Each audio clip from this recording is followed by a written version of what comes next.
Obrigada, Sr. Presidente. Começo por saudar o Sr. Ministro dos Negócios Estrangeiros, a Sra. Secretária de Estado dos Assuntos Europeus.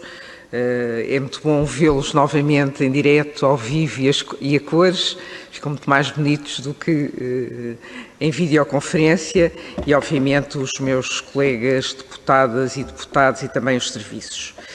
Queria agradecer a clareza da exposição que nos trouxe, embora as nossas preocupações sejam centradas a mais curto termo, e designadamente do próximo Conselho Europeu.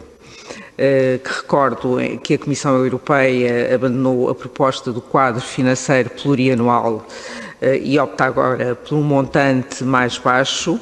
É certo que Portugal vai receber entre 2021 e 2027 cerca de 33 mil milhões de euros, já com a atualização dos 2%, porque senão seria menos, mas mantém-se, contudo, o corte de 1.600.000 milhões de euros, não sei se estou a dizer bem, sou disléxica com números, acho que estou a aumentar os valores, mas de qualquer maneira inferior a cerca de 3% do montante anterior do Fundo de Coesão. Portanto, temos para Portugal cortes na política de coesão, justamente, na política agrícola comum, e eu considero que estes cortes são perigosos e explico porquê. Porque, passada a pandemia, e espero que ela seja de facto breve e que seja um episódio de poucos meses, e quando tudo voltar ao normal, pode acontecer que estes valores constituam para Portugal uma referência no futuro.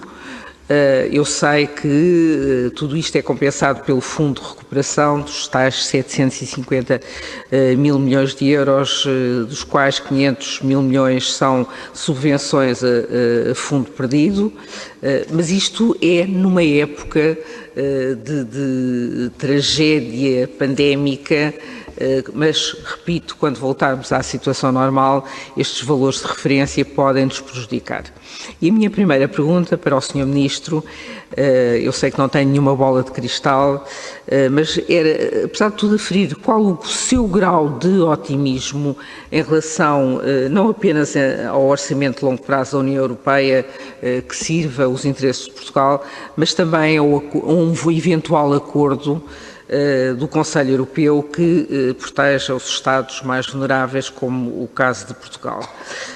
E na falta de consenso neste próximo Conselho Europeu, saber se o Governo, a própria direção do Conselho Europeu, nomeadamente o seu Presidente, tem um plano B, uma vez que o Sr. Ministro participa no âmbito aliás, participa no Conselho dos Assuntos Gerais, que também coordena a preparação das reuniões dos Conselhos Europeus. Isto porque vemos com preocupação que não é apenas a Holanda que está a travar. A Finlândia já veio dizer que a proposta é inaceitável, o indelével Viktor Orbán da Hungria está a querer mais dinheiro e a criticar os montantes que Itália e Espanha vai receber, mesmo os países da família socialista, como a Suécia e a Dinamarca, estão cada vez mais contundentes e relutantes. Portanto, isto preocupa-nos e queríamos saber se nos pode dar, não uma previsão, porque é difícil, mas enfim, qual é a sua sensibilidade relativamente àquilo que vai sair do próximo Conselho Europeu. Por outro lado, no próximo ano, em 2021, vai haver uma enorme concentração nacional de fundos. E pergunto qual será o limite temporal para Portugal definir uma estratégia de execução desses fundos, porque, independentemente da política para executar os fundos, isso implica, sobretudo, uma capacitação da nossa administração pública que, em certos setores, ainda está extraordinariamente burocratizada. É evidente que se fizeram imensos progressos, que o Simplex ajudou em muitas vertentes, mas para ser rápido e eficaz, eu não sei se temos, de facto,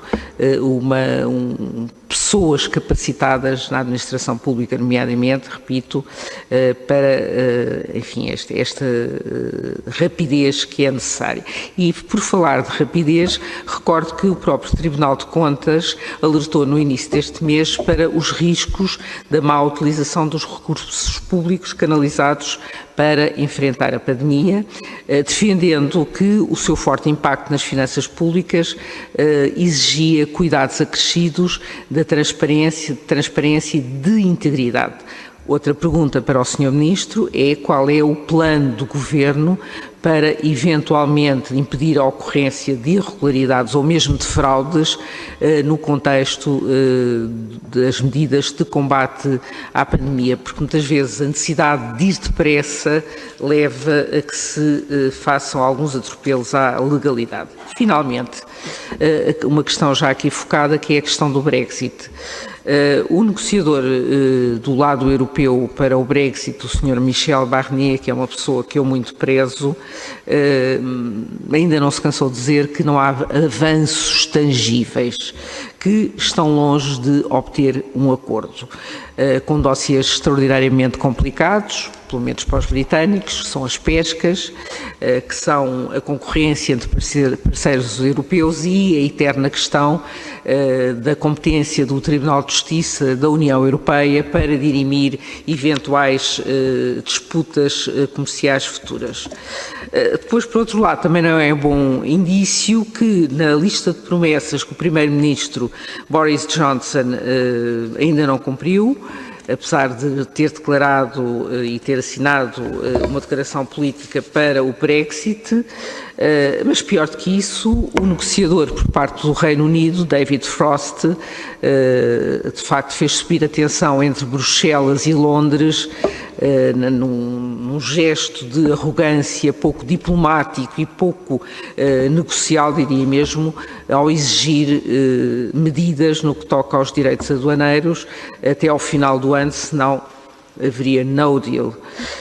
Esta incerteza é preocupante porque, como sabemos, residem muitos portugueses no Reino Unido, cerca de 500 mil, e a minha pergunta é como está o Governo português a acompanhar e a analisar esta situação dos atrasos do Brexit.